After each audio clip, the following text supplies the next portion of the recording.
사도신경으로 신앙 고백하시겠습니다. 나는 전능하신 아버지 하나님 천지의 창조주를 믿습니다. 나는 그의 유일하신 아들 우리 주 예수 그리스도를 믿습니다.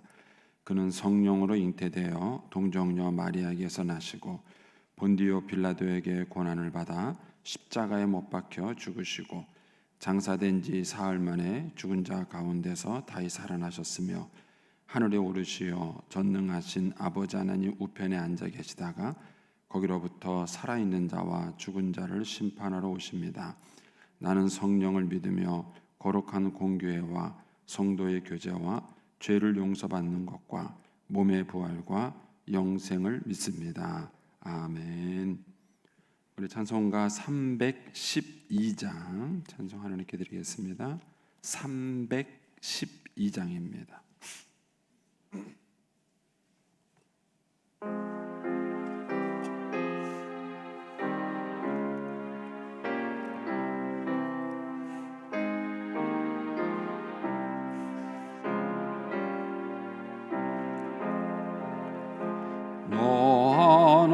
하나님께 이끌리어 일평생 주만 바라며 어려울 때 힘주시고 언제나 지켜주시리.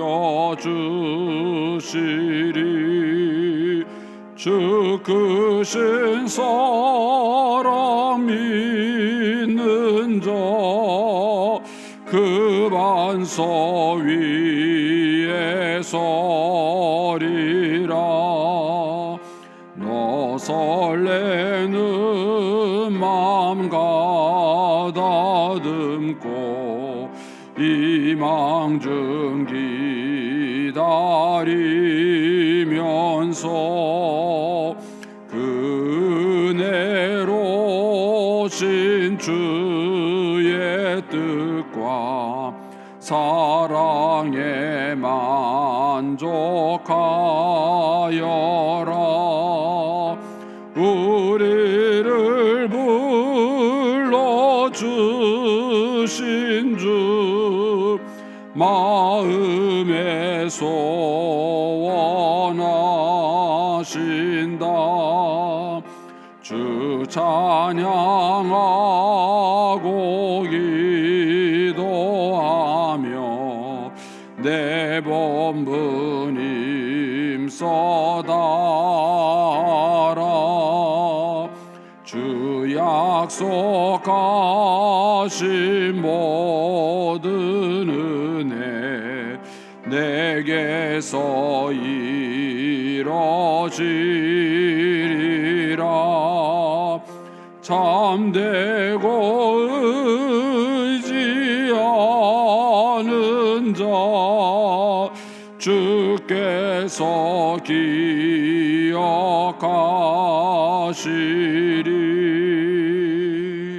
아멘.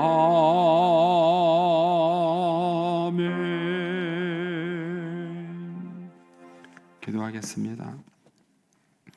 살아계신 하나님 아버지, 은혜를 감사합니다. 지난 간밤에도 저희들을 눈동자같이 지켜주시며 주님 품 안에서 편히 쉬게 하셨다가 이 새벽에도 저희들을 주 앞에 불러주심을 감사합니다. 오늘도 저희들에게 새날 주시고 또 생명 주시고 건강 주셨는데 이 한날도 주님과 더불어 동행하게 하시고 주를 기쁘시게 하는 한날 되게 하여 주옵소서. 이 새벽에도 주님께 감사의 예물을 올려드립니다. 최이한 빨리 낫게 해주옵소서. 나의 간구함에 늘 넘치는 응답 주시는 하나님의 은혜에 감사합니다. 하나님의 은혜에 감사합니다. 또 1,000번째 예물과 구제 예물 주님께 드립니다. 하나님 아버지, 믿음으로 순종으로 감사로 드리는 예물을 주님께서 기뻐 받으시며 약속하신 하늘의 복과 땅의 복으로 충만하게 채워 주옵소서. 주의 은혜로 종의 가정들을 형통케 해주시며 그 자녀들을 축복하여 주시옵소서. 예수님의 이름으로 축복하며 기도하옵나이다. 아멘. 우리 오늘 아침 말씀은 사사기 7장 1절에서 8절까지의 말씀입니다.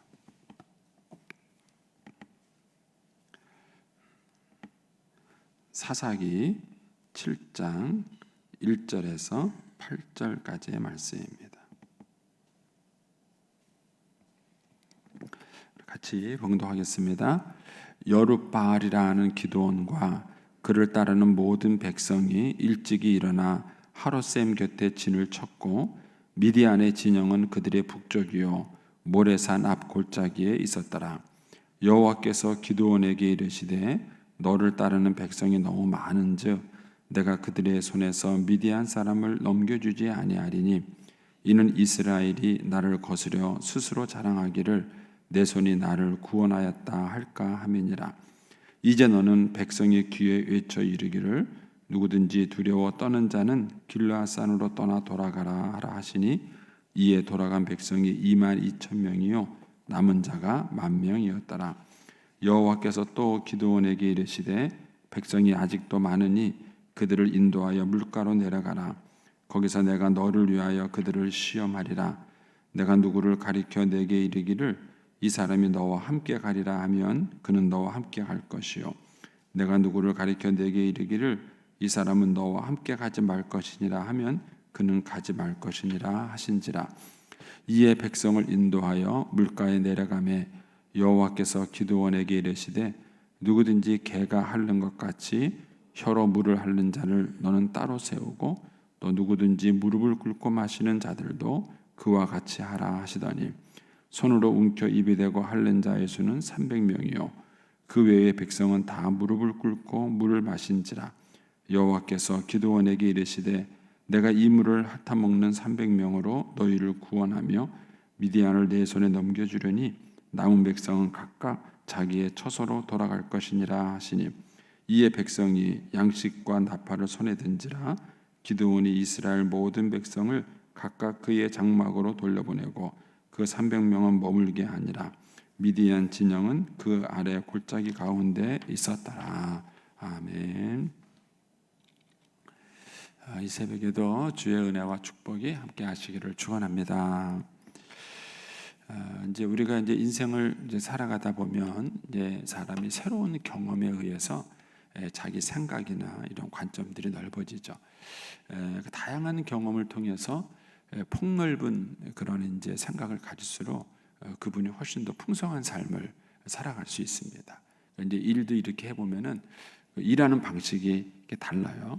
근데 이렇게 다른 사람이 일하는 걸 보면서 또 배울 수 있는 것이지요. 이제 반면에 이제 지혜롭지 못한 사람은 다른 사람과의 경험을 통해서 아무것도 배우지 못하는 것입니다. 자기 생각, 자기 방식, 자기 고집만 골도하게 되는 거죠.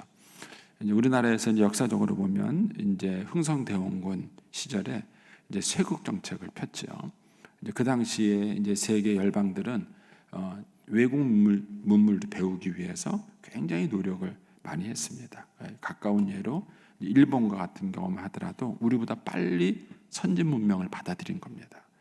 그러다 보니까는 훨씬 더 빠르게 이제 서양 세계와 발전을 같이 할 수 있는 그런 이제 상황이 됐었죠. 그때 이제 우리나라는 이제 쇄국 정책을 탁 치고 그다음에 외국 문물을 배우지 않은 것입니다. 이제 그것이 이제 나라를 이제 쇠퇴하게 만드는 어려움을 겪게 된 것이죠. 나라는 이제 개인이나 마찬가지죠. 이제 그런 것들을 통해서 우리가 얼마나 다양한 것들을 배울 수 있겠느냐 하는 것이죠. 그래서 사실은 뭐랄까요? 이렇게 어린 아이들에게도 배울 수 있는 사람이 지혜로운 사람입니다. 예, 꼭 배움이라는 게 꼭 나보다 나이가 많고 공부도 많이 하고 이런 사람에게만 배울 수 있는 게 아니라 그 배움의 영역이라는 것은 굉장히 넓습니다. 요즘 같은 또 스마트한 시대는 우리 어르신들은 또 잘 모르시잖아요. 젊은 사람들이 어떻게 하는가 하는 걸 통해서 이렇게 배우게 되는 것입니다. 우리가 하나님에 대한 것도 마찬가지입니다. 우리가 이제 하나님은 무한하신 분이세요. 우리가 평생을 하나님을 공부하고 경험해도 하나님을 다 모릅니다. 근데 이제 신앙이 어리석은 사람은 자기가 어떤 한 영적인 체험, 그 몇 번의 그런 영적인 체험을 가지고 자기가 하나님을 다 안다고 생각하는 거예요. 안다고 생각해요. 성경도 이렇게 조금 배우고는 자기가 하나님을 다 안다고, 성경을 다 안다고 생각하는 거예요. 그래서 더 이상 그 하나님을 배우지 않는 것이죠. 이제 그게 이제 우리가 가지고 있는 어리석음 가운데 하나인 것입니다. 오늘 본문에 나와 있는 이제 이 기드온 사건도 마찬가지입니다.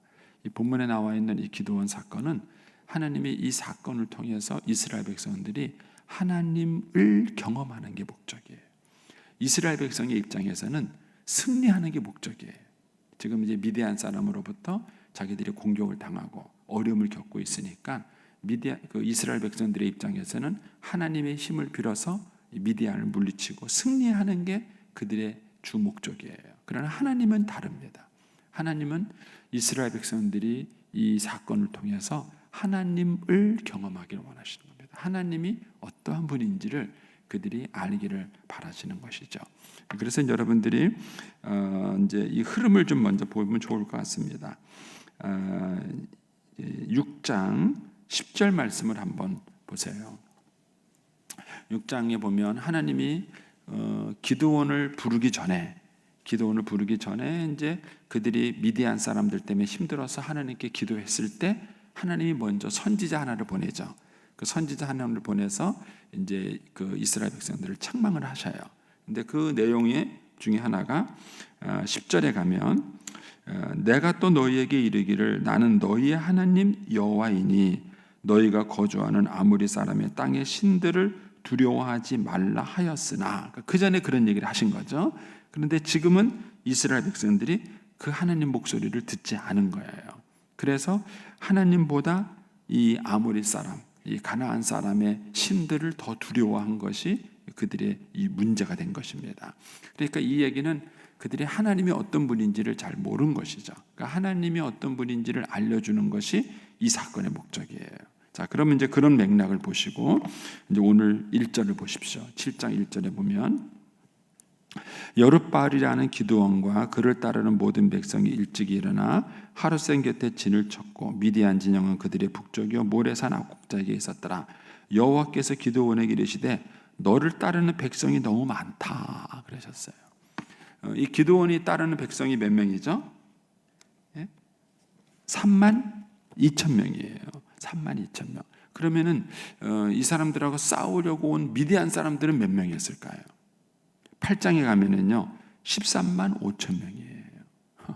적군은 13만 5천 명인데 우리는 3만 2천 명이에요. 뭐가 많습니까? 벌써 게임이 안 되는 숫자예요. 근데 하나님 뭐라 그러시냐면은 3만 2천 명도 많다 그러시는 거예요. 3만 2천도 많다. 그래서 하나님은 싸우러 가기 위해서 먼저 숫자를 줄이라 이렇게 말을 하시는 거예요. 그러면 많다 적다라는 기준이 뭐냐는 거예요. 많다 적다라는 기준. 그러니까 이스라엘 백성들의 입장에서는 군사력이 힘이죠. 그게 숫자죠. 그러니까는 저쪽은 13만 5천 명이고 우리는 3만 2천 명이니까 3만 2천 명이 적은 거예요, 사실은. 그런데 하나님은 많다라고 얘기하시는 거예요. 그러니까 하나님의 기준으로 봤을 때에는 많다. 이게 그 많다라는 기준이 뭘까? 2절을 다시 보시면 여호와께서 기드온에게 이르시되 너를 따르는 백성이 너무 많다. 내가 그들의 손에서 미디안 사람을 넘겨주지 아니하리니 이는 이스라엘이 나를 거스러 스스로 자랑하기를 내 손이 나를 구원하였다 할까 함이라. 그러니까는 하나님 보시기에 많다라고 생각한 기준은 뭐였냐면은 이 전쟁에서 이기면 그들이 자기 힘으로 이겼다고 생각한다는 거예요. 그러니까 하나님이 보시기에는 3만 2천 명도 많다는 거예요. 나중에 우리가 보지만은 몇 명까지 줄이죠? 300명까지 줄이는 거예요. 13만 5천 명 대 300명. 이거는 말이 안 되는 숫자예요. 그런데 하나님이 볼 때는 그 숫자가 딱 적정한 숫자. 그 숫자가 딱 적정한 숫자. 여러분 이것을 보면 하나님의 기준과 우리가 사는 기준이 다른 거예요. 우리가 이제 신앙생활하면서 신앙생활을 잘한다는 얘기는 이런 하나님의 기준을 배우는 거예요. 하나님의 기준을 배우는 거예요. 하나님 이거 갖고 어떻게 살아요? 그런데 하나님은 그거면 충분하다. 그거면 충분하다 그러는 거예요. 하나님 내 아이를 건강하게 해주시고 공부도 잘하게 해주시고 환난과 질환도 얼게 해주세요. 그게 우리의 기도예요. 근데 하나님은 그런 아이에게 시련과 어려움을 겪게 하고 때로는 그 아이가 힘든 일들을 하게 만드시는 거예요. 왜 그럴까요? 하나님이 그 아이에게 그것이 축복이 되게 하는 거예요. 그래서 우리가 인생을 살아가는 동안에 사실은 힘들다 어렵다고 말하는 것은 하나님의 관점을 배우지 않았기 때문입니다. 저는 이제 개인적으로 그 강용호 박사님을 참 좋아해요. 이미 돌아가셨지만, 근데 그 강용호 박사님은 시력을 잃어버리면서 하나님의 관점을 철저하게 배우신 분이에요. 그래서 그분은 자기 책에서 뭐라 그러냐면은 내 인생은 시력을 잃어버렸을 때부터 시작을 했다는 거예요. 시력을 잃어버리기 시작할 때부터 자기 인생이 시작됐다. 그런 거예요. 근데 그분이 마지막에 췌장암으로 돌아가세요. 근데 췌장암이 발견되고 난 다음에 그분은 수술을 하지 않습니다. 그러니까 이제 쉽게 말하면 일부러 죽음을 택한 것이죠. 그랬을 때 주변 사람들이 말려요. 왜 그러느냐? 이렇게 말했을 때 그분은 얘기해요. 자기 할 일이 다 끝났다는 거예요. 자기가 하나님께 3가지 기도 제목을 가지고 평생 기도했는데 하나님이 그 3가지를 다 이루어 주셨다는 거예요. 자기 할 일을 다 했다는 거예요. 자기는 오히려 그래서 이 췌장암 때문에 3개월 남았습니다 라고 의사가 얘기했을 때 자기는 그 3개월을 오히려 죽음을 준비하는 시간으로 여긴 거예요. 자기는 행운하다는 거예요. 바로 죽지 않고 하나님이 자기한테 3개월의 시간을 줬다는 거예요. 그래서 그 3개월 동안 자기가 살아오면서 이제 도움을 받았던 많은 세계의 지인들이 많은데 그들에게 다 편지를 써요. 그 3개월 동안 편지를 써서 고맙다. 당신하고 함께했던 세월이 고맙다. 이런 편지를 일일이 다 써요. 그리고 아내에게도 자녀에게도 편지를 써요. 그리고 마지막에 그분이 자기 인생을 살아온 것에 대한 감사에 대한 책을 써요. 그 3개월 동안에. 3개월 동안에. 그리고 가세요. 제가 그분의 책을 보면서 참 많은 생각을 했습니다. 여러분들은 어떠실 것 같으세요? 여러분들. 우리 생애에 생각지 못했던 이런 사건들이 벌어졌을 때에 우리가 많다, 적다, 또는 불행하다, 행복하다라고 말했을 때 그렇게 판단하는 기준이 뭐냐는 거예요. 기준. 그 기준. 이 사건에서 보면은 하나님의 기준과 이 일반인들의 기준이 다른 거예요. 상대방은 13만 5천 명의 군사력을 가지고 오는데 3만 2천 명을 가지고 있는데도 불구하고 하나님은 많다, 너무 많다 이렇게 말씀하시는 거예요. 그래서 그 군사력을 줄여라 이렇게 말하는 거예요. 근데 재밌는 거는 기드온이 순종한다는 거예요. 여러분 이것이 요 앞의 사건 기드온이 양털을 가지고 하나님께 시험을 구한 사건의 중요성이에요. 그러니까는 이 기드온은 하나님을 막연하게 시험한 것이 아니에요. 이 시험을 통해서 하나님이 나를 부르셨구나 이 확신이 딱 있으니까 하나님이 군사력을 줄여라 그리고 줄인 거예요. 여러분 이게 믿음이에요. 자기 생각, 자기 뜻 이것을 고집하는 게 믿음이 아니에요. 이 믿음이라는 것은 뭐냐면 하나님이 아니다 그러니까는 아닌 거예요. 근데 우리가 인간적으로 생각해보면 말이 안 되는 거예요. 어떻게 13만 5천 명하고 3만 2천 명이 싸우는데 많냐는 거예요. 그런데 하나님은 많다 그러시는 거예요. 그러니까 기드온은 예 하고 순종을 하는 거예요. 그래서 2만 2천 명을 돌려보내는 겁니다. 그러니까 이것이 믿음인 거예요. 그러니까 저와 여러분이 믿음이 있다, 신앙생활을 한다는 얘기는 내 생각과 내 경험이 다르더라도 하나님 말씀이라면 순종할 수 있는 거예요. 근데 우리가 얼마나 많은 경우에 순종이 안 되는 거예요. 그걸 잘 훈련하는 것이 가정이에요. 여러분 아내 입장에서 남편에게 순종하시는 거예요. 남편만큼 여러분의 믿음을 훈련시키는 사람은 없으세요. 또 남편 입장에서는 아내가 자기 믿음의 훈련장인 거예요. 근데 우리는 이것을 떠나서 다른 데서 우리의 신앙을 훈련하려고 하는 거예요. 그러니까는 신앙이 건강하게 훈련되지 않는 것입니다. 기드온은 이 증거를 얻었기 때문에 하나님 말씀에 그대로 순종을 합니다. 그런데 하나님은 또 많다 그러세요. 자, 이제 3절 가서 보겠습니다.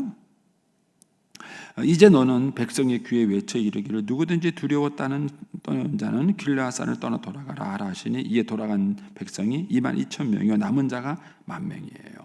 그런데 10,000명인데도 불구하고 하나님은 4절에 또 뭐라 그러시냐면은 여호와께서 또 기드온에게 이르시되 백성이 아직도 많다. 이렇게 아직도 많다. 그래서 이들을 또 돌려볼 자를 택해요. 그래서 이제 물가에 내려가서 시험을 한다. 그래서 이제 물을 손으로 떠서 먹는 사람이 있고 무릎을 꿇고 먹는 사람이 있어요. 저도 이제 어렸을 때부터 이 본문 가지고 설교를 참 많이 들었어요. 그러면 이제 대부분의 선배 목사님들은 뭐라고 설교하셨냐면은 이 무릎을 꿇고 먹는 자는 싸울 준비가 안 된 사람이라는 거예요. 이해가 되죠? 전쟁터에 나가는 군인들은 늘 이렇게 그 전쟁할 긴장감을 가지고 있어야 되는데 무릎을 꿇고 이렇게 허겁지겁 먹었다는 건 준비가 안 된 사람. 그래서 하나님이 700명을 돌려보냈다. 이렇게 설명을 하세요. 저도 그렇게 알고 그렇게 설교 많이 했어요. 저도. 근데 이제 어느 날 성경을 이렇게 가만히 보니까 그 뜻이 아니에요. 하나님은 무릎을 꿇고 먹었기 때문에 돌려보내고, 그 손으로 떠서 먹었기 때문에 쓰고 그러실 것이 아니에요. 하나님의 목적은 숫자예요. 숫자. 하나님의 목적은 숫자. 그래서 4절을 다시 보시면 하나님께서 왜 물을 어떻게 먹느냐라는 것을 테스트한 목적이 그들 가운데 싸울 준비가 된 사람이 누구냐 이걸 본 게 아니에요. 백성이 많다예요. 많다. 그래서 많기 때문에 숫자를 줄일 생각을 하시는 거예요. 하나님은 숫자를 줄인다. 그 숫자를 어떤 식으로 줄이냐는 거예요. 첫 번째는 두려우냐 아느냐, 두렵지 하지 않느냐 이 기준으로 가지고 줄였어요. 근데 두 번째 기준은 하나님이 물을 어떻게 먹느냐는 거예요. 그런데 물을 어떻게 먹느냐가 중요한 게 아닌 거예요. 왜 그러냐면은 4절에 보면은 하나님이 5절의 기준을 미리 얘기하지 않아요. 5절의 기준을. 그러니까 5절의 기준을 만약에 5절의 기준이 목적이었다면은 5절의 기준을 먼저 얘기했을 거예요. 하나님이 손으로 떠서 핥아 먹는 자를 데리고 싸우고 무릎을 꿇고 먹는 자는 돌려보내라. 이렇게 미리 기준을 얘기해 줬을 거예요. 그런데 4절에 보면 뭐라 그러시냐면은 여호와께서 또 기드온에게 이르시되 백성이 아직도 많으니 그들을 인도하여 물가로 내려가라. 거기서 내가 너를 위하여 그들을 시험하리라. 내가 누구를 가리켜 내게 이르기를 이 사람이 너와 함께하리라 하면 그는 너와 함께할 것이고 내가 누구를 가리켜 내게 이르기를 이 사람은 너와 함께 가지 말 것이라 하면 그저 가지 않을 것이다. 그러니까 기준을 안 아껴주신 거예요. 4절에서는 기준을 안 아껴주시고 일단 물을 먹고 난 다음에 이 사람하고 가라 그러면 그 사람하고 가고 이 사람들은 돌려보내라 그럼 이 사람은 돌려보내라는 거예요. 그러니까 이때까지만 해도 하나님이 안정하신 거예요. 그러다가 이제 물을 먹고 나니까 두 부류가 날린 거예요. 한 사람은 손으로 떠서 먹고 한 사람은 무릎을 떠서 먹고 손으로 먹은 사람은 300명이고 무릎 꿇고 먹은 사람은 700명이에요. 그러니까 하나님은 손으로 먹은 사람 데려가. 왜 그랬을까요? 손으로 먹었느냐 무릎을 꿇고 먹었느냐가 중요한 게 아니라 숫자가 중요한 거예요. 300대 700이. 하나님은 어느 쪽을 택하신 거예요? 더 적은 쪽을 택하신 거예요. 더 적은 숫자를 택하신 거예요. 그래서 700명을 돌려보내신 거예요. 물론 손을 떠서 먹은 사람이 더 지으려서 전쟁터에 데리고 나갔다. 그렇게 얘기해도 틀렸다라고 말하기는 어려워요. 그러나 본문의 의도를 더 충실하게 살린다 그러면 하나님의 뜻은 뭐냐면은 숫자예요. 숫자. 너무 많다. 10,000명도 많다. 그래서 하나님이 줄인 것이 뭐냐면은 300명까지 숫자를 줄인 거예요.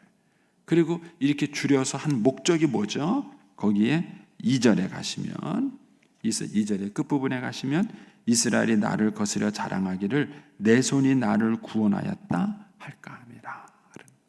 그러니까 하나님께서 이 전쟁을 통해서 이스라엘 백성들에게 가르쳐주고 싶은 것은 뭐냐면은 하나님이 하셨다. 하나님이 하셨다. 그러니까 하나님이 능력으로 역사하셨다.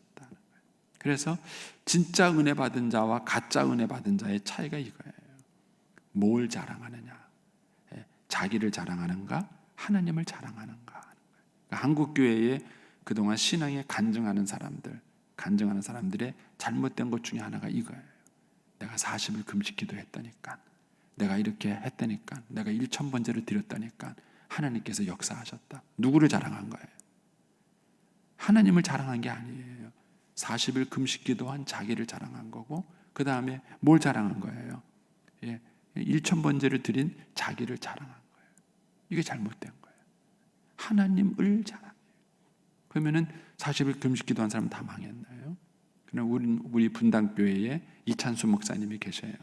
그분이 저하고 동갑이에요. 제가 나이가 많아 보이세요? 이찬수 목사 나이 많아 보세요. 그분이 저와 동갑이에요. 근데 그분 아버님이 목사님이세요. 근데 어떻게 돌아가셨냐면 개척교회 하시다가 40일 금식기도 하는 중에 돌아가셨어요. 사람들을 다 손가락질하죠. 개척교회 하다가 개척교회 하다가. 그리고 만약에 자기 아버지가 개척교회 하다가 40일 금식기도 하다가 돌아가시면 그 아들이 또 목사 되고 싶을까요? 어떻게 하나님이 살아계시다면 이럴 수 있어? 사람들은 다 손가락질했는데 그 이찬수 목사님의 엄마만 달랐어요. 이찬수 목사님의 엄마는 그 이찬수 목사님한테 뭐라고 가르쳤냐면은 내 아버지는 교회를 너무 사랑해서 교회를 위해서 금식 기도하다가 돌아가셨다. 이렇게 해석을 했어요. 전혀 다른 거예요.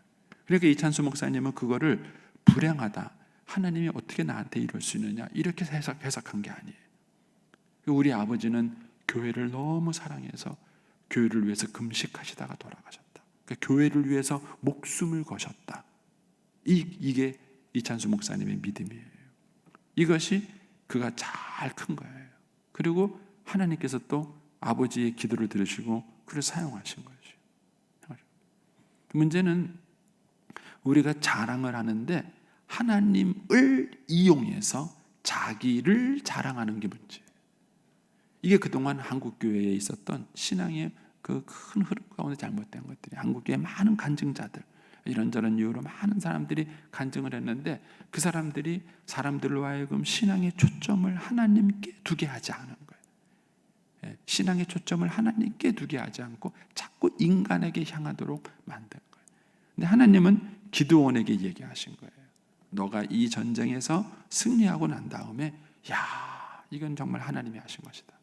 하나님이 아니면 이런 일은 절대 일어날 수가 없다. 이것을 그들이 배우기를 원하신 거예요. 그리고 이 미디안 전쟁이 일어나게 된 이유가 이것 때문에 일어난 거예요. 이스라엘 백성들이 하나님을 잘 몰라서 하나님보다 가나안 땅의 신들을 더 두려워한 것 때문에 이 문제가 생긴 거예요.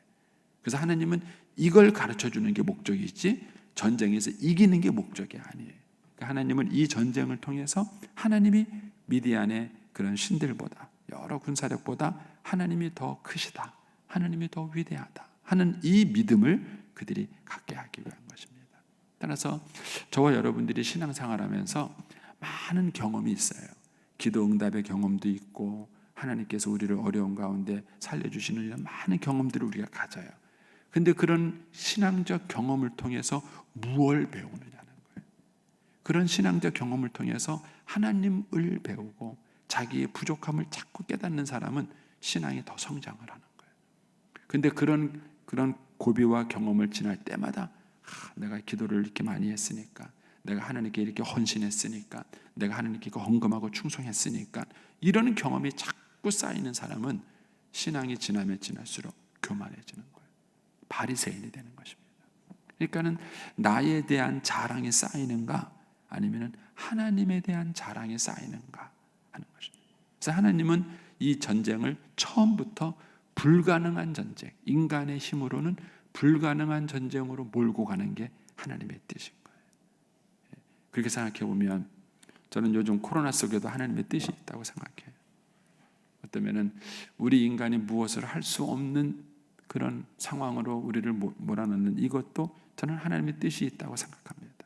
만약에 하나님이 여러분에게 계속 실패를 주시고 어려움을 주신다면은 여러분들이 그 상황 속에서 하나님이 나를 버렸다고 생각하시면 안 돼요. 왜 하나님이 그런 상황으로 자꾸 나를 궁지로 몰아넣으실까?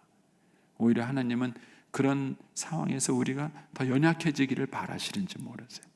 근데 그 상황에서 중요한 것은 뭐냐면은 이 기드온처럼 하나님을 믿을 수 있는가? 그래서 하나님은 이 기드온은 하나님이 시키는 대로 32,000명의 군사력을 거의 10분의 1 수준으로 줄여버리는 거예요. 300명 군사로 줄입니다. 근데 이 줄이는 과정에 기드온은 한마디 불평도 안 해요. 하나님 뭐라는 얘기예요? 저보고 어떻게 싸우라는 얘기예요? 왜 자꾸 줄이세요? 자꾸 이런 불평을 기드온은 한마디도 하지 않고 하나님이 시키는 대로 그가 합니다.